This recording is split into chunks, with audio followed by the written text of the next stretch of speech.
মাত্র 2টা খাল যদি খনন করা যেত, এই কথা গত 10 বছর ধরে বলছি। টেলিভিশনের নড়াইল প্রতিনিধি।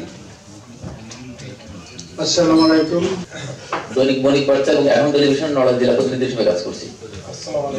আমি মির্জা মাহমুদ হোসেন রন্টু, জেলা প্রতিনিধি, গাজী টেলিভিশন, জিটিভি। আমি মোহাম্মদ জিলুর রহমান, সার্বিক নড়াইল। ধন্যবাদ।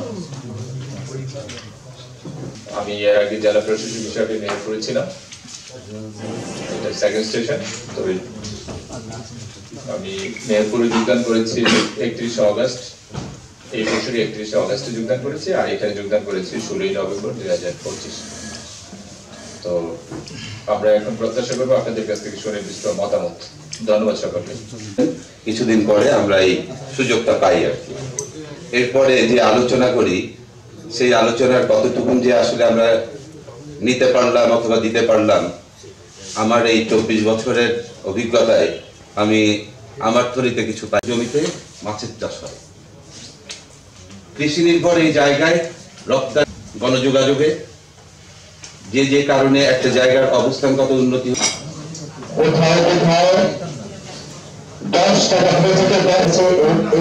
এই পরিস্থিতি যদি থাকে কৃষকের এই মৌসুমে বেড়েছে, সে বিষয়ে আপনার ব্যবস্থা নেওয়ার ক্ষেত্রে আপনার কৃষকের সমস্যা, সব সাপ্লাইগুলো দাম, অতিরিক্ত দাম নিচ্ছে প্রত্যেকটা, এবং যেটা কৃষকের কাছে তাদেরকে বাড়তি দামে বিক্রি করতে হচ্ছে।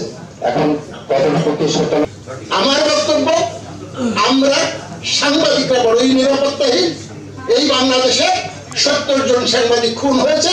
সময় আমরা বলার চেষ্টা করেছিলাম বিল খাল ডেভেলপমেন্টের নিয়ে, কিভাবে আলোচনা করে এই জায়গা থেকে কিভাবে আমরা ফসলিতে আনতে পারি। আপনার মাধ্যমে আরেকটি বিষয়ে আমি অনুরোধ করতে চাই, অনুন্নয়ন বোর্ডে 2750 বছর তার রেভিনিউ দিচ্ছে তার আদায় করার জন্য, সেই বিষয়টি একটু কিভাবে করা যায়।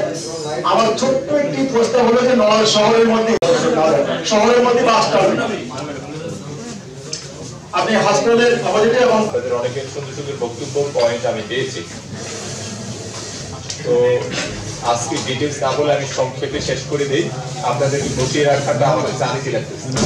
নতুন এবং ফিরে আসা গ্রাহকদের জন্য নগদে চলছে ক্যাশব্যাক সহ প্রতিদিন হাজারো উপহার জেতার সুযোগ। হবে আশা আর ফেরা, সারপ্রাইজ সেরা।